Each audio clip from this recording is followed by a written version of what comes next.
Hey guys, I've got a lot of work in progress footage from this project I created for one of my commercial collaborations. I ended up using just about 60 seconds of it for a promo reel on social media, and most of it either went unused or was sped up to a really quick pace. So I thought I might as well put together this video as a detailed dive into my creative process. Basically, to narrate some of the steps I'm taking, share my rationale behind certain creative decisions, and talk about whatever else comes to mind when I look back at how I made this samurai armor out of paper. To start off, the brief I was initially given was to recreate the full body armor. I had to negotiate doing just the top part, explaining that this way I could create a more intricate and detailed piece, and really focus on the helmet patterns and chest plate ornaments. Like any commercial job, there was a deadline to meet, and in most cases those are really tight. Quite often I start a project with a detail or part I found most interesting. It's always hard to dive into something new. A blank canvas can be overwhelming. That's why breaking down the task into smaller, separate activities always helps me to get started. I chose the helmet, and in particular the recognizable horns that sit on top of it. I decided to cut them out of standard mount board and wrap them in some gold paper. The reason I didn't make them from edge-glued paper strips is because a metal plate represented in paper looks more realistic as a flat surface rather than with the textured look that edge-glued strips always have. I also wanted them to stand out from all the other helmet parts that do use those strips. Finally, my plan was to raise them slightly from the background surface using foam board pieces on the back to give the illusion of them floating in the air. It's not easy to cut mount board, which has a dense compressed pulp core sandwiched between two paper layers. I had to apply a lot of pressure to go over the same cut several times. But I don't usually film the full struggle for process videos. Who wants to watch that? It's much more satisfying to see just the part where the element comes off the surface easily. A little movie magic never hurts. I sliced the roughly cut mount board edges at an angle to create the impression that the metal horns have thickness. I'll highlight that edge so it's not the same color as the front surface of the horns. This would be hard to do with a blunt knife, so I always make sure I use a sharp blade. If I'm planning something like this, I pop in a new one to minimize effort. My next step was covering the horns with a selection of golden papers I found around the studio. I wanted them to have a nice shimmer, but avoided mirror cut, which is far too reflective and can appear either super light or too dark. I used several variations of golden papers, but made sure they weren't too different. I'm trying to recreate one smooth metallic surface. The reason I didn't just use one paper for the whole horn is that in the reference photo the real horns reflect light differently, with some areas lighter or darker. I wanted to preserve that dynamic lighting effect instead of going with one flat tone.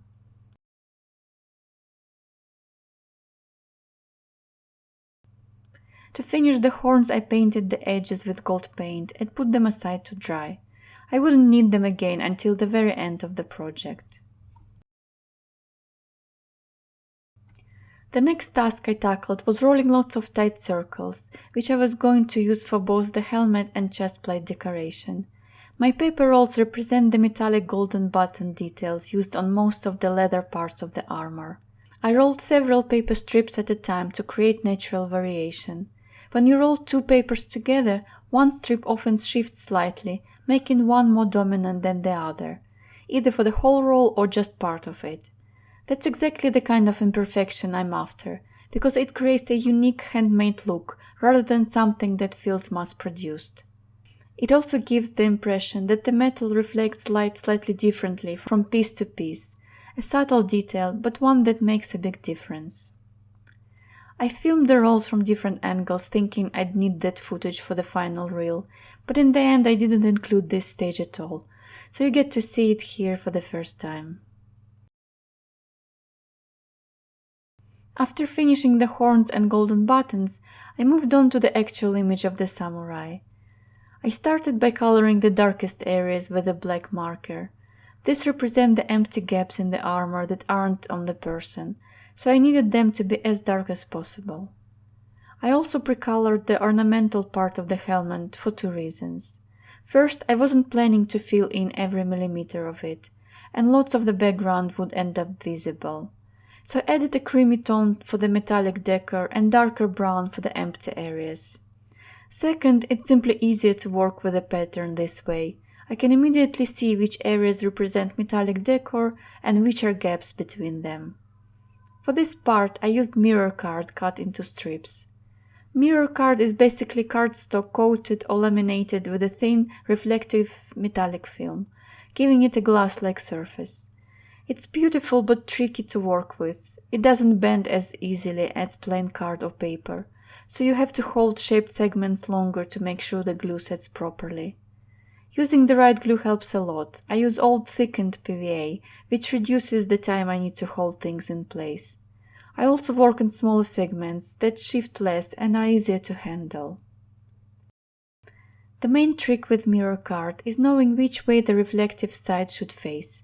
Since I wanted to imitate a metallic pattern, I placed most of my mirror card to enclose the golden parts of the design, with the blank sides facing the darker brown gaps. To get the full reflective effect, two mirror sides need to face each other. That's when you get the most interesting play of light bouncing between them, creating the illusion of extra shine even where there is none. Circular or looped elements are the trickiest with mirror card. They tend to uncoil because glue doesn't stick well to the laminated surface. I use clips to hold the loops in shape until they are fully set. The more mirror card details I add, the shinier the helmet became. I didn't recreate every single line from my sketch, mostly the major ones, just enough to suggest the intricate metal work. Up close it's a bit rough, with plenty of imperfections and unfinished lines, but that doesn't matter. All I need is the overall impression that communicates the essence of the object, metallic and intricately patterned. For the top decorative element of the helmet, I pre-colored the background with a blue marker because I planned to use blue paper later. Covering a small area with marker instead of cutting out a perfectly shaped piece of paper is much faster. I also colored around the outer edge to make covering easier. If a piece doesn't fit perfectly, the blue marker underneath hides it well. When covering backgrounds with paper, I usually cut the edges that touch design elements, but tear the sides that face open space. Torn edges blend more organically and create a soft brushstroke-like effect. Sometimes the torn edge exposes the inner layer of the paper, making it thinner and more visually interesting.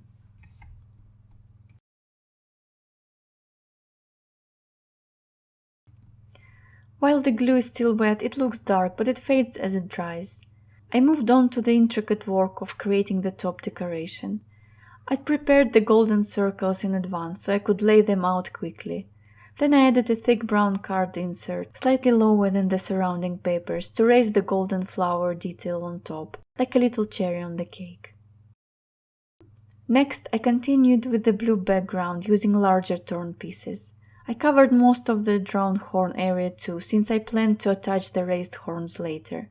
This way no white background would peek through from underneath. I didn't want too much color variation in the background, so I used just two similar blue tones. If I'd had a third one close enough in hue, I'd have used that too, but I wanted to avoid harsh contrast. I often jump between different parts of a project to avoid getting tired of doing the same thing. For example, after spending a lot of time placing tiny golden details, I switched to the faster, more dynamic task of tearing and gluing background papers. It's kind of a rest. Switching activities keeps me sane. While in that rhythm, I tackled the left section, which was designed to be red. I experimented with several warm tones to see what looks best. There is no need to worry about mistakes here. I can always layer another piece of torn paper over the top if I don't like how it looks.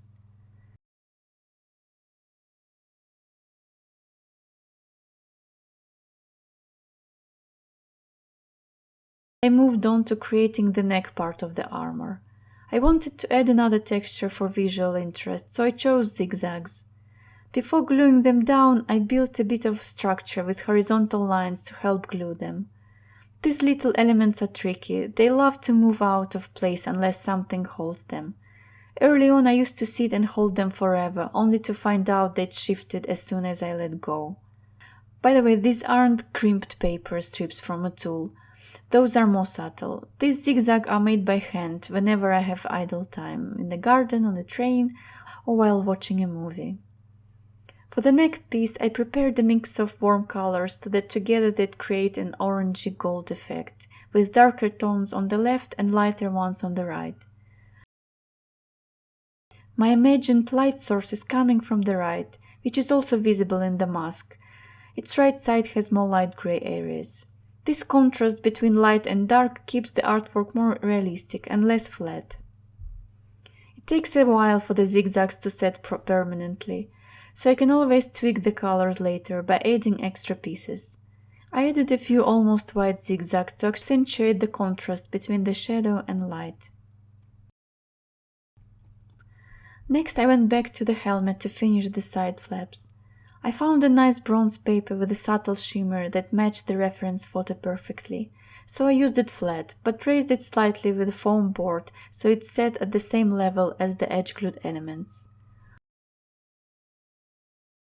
On top I added flat-cut decorations and tiny rolled circles representing rivets of studs, just recreating what I saw in the photo. Finally, my rolled circles got their moment. I placed them in pairs, and since I already had them ready, this part of the process flew by. It almost felt like the artwork was creating itself.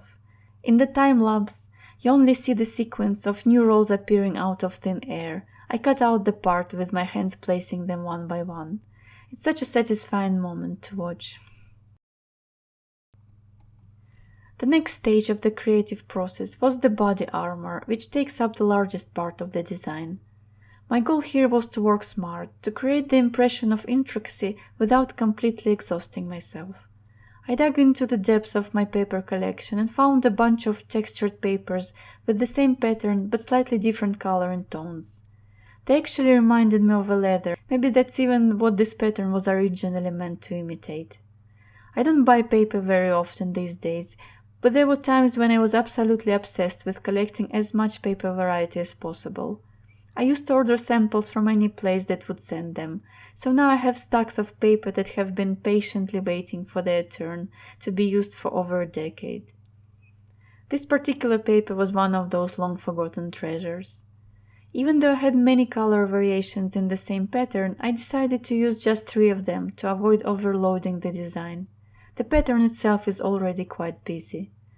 The texture goes from small to large rectangles, which gave me the options to play with scale and placement without having to switch to a different paper altogether. By cutting out pieces from different parts of the sheet, I could achieve the variation I wanted and bring in some extra diversity. Next were 3 decorative metallic plates. I suspected they had the same 3-petal flower design as the top of the helmet, but at this smaller size it wasn't practical to recreate, so I simplified it with 3 tight circles instead.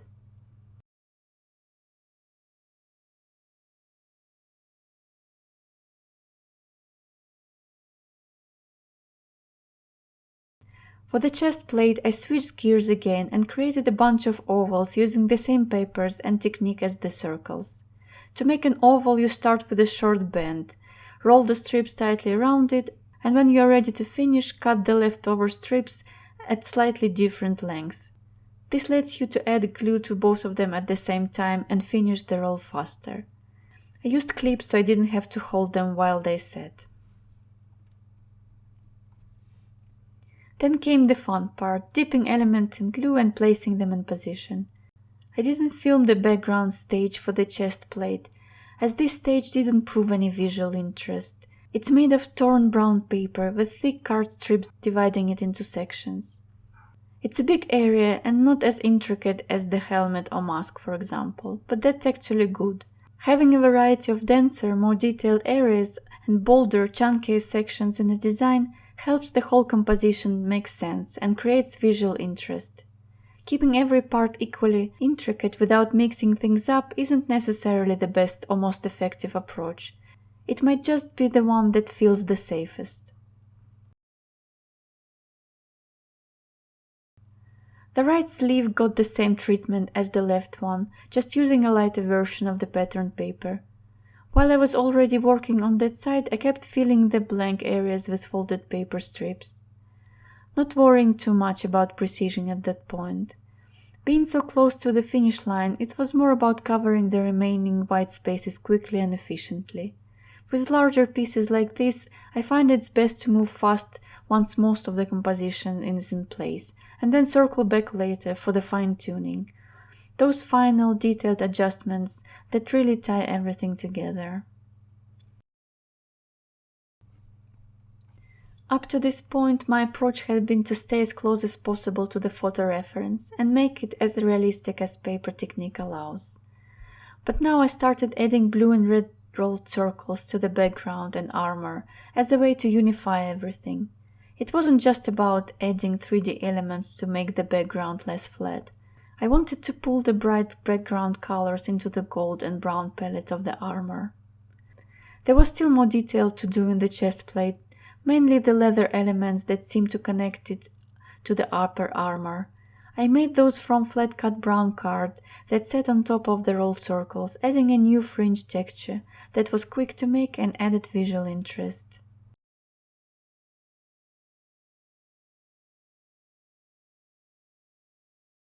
Now I was finally ready to attach the helmet horns. I've been calling them horns for lack of a better word, but whatever you call them, they're the key element that makes this character instantly recognizable. Once they were in place, the whole piece finally felt complete. All that was left were the finishing touches. Little rivets on the mask, small central details on the helmet decor. I deliberately saved those for last, because they make the final footage look more beautiful and dynamic. Filming the process adds a whole other layer of planning, thinking about camera angles, lighting, and what to record at each stage. It's almost like doing another job alongside the artwork itself. It used to be simpler when clients only needed the final image, but now the creative process is the main focal point, and honestly there's lots of value in sharing it. So here I am, adapting and learning new skills. In the meantime, I was fine-tuning the appearance of the mask, softening the transitions, increasing the contrast between certain areas of gray paper tones, and constantly glancing back and forth at the reference photo to see exactly what needed to be done. Then with the light brown marker, I went over the parts of the helmet flaps that appeared dark in the photo. The difference is barely noticeable, but it's important.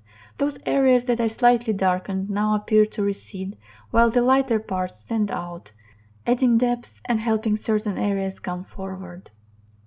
Finally, with gold paint, I added a unifying layer. I brushed it only on the top edges of the paper strips, leaving the color variations underneath visible. This way the overall golden appearance keeps its richness and subtle nuances. And that's basically it.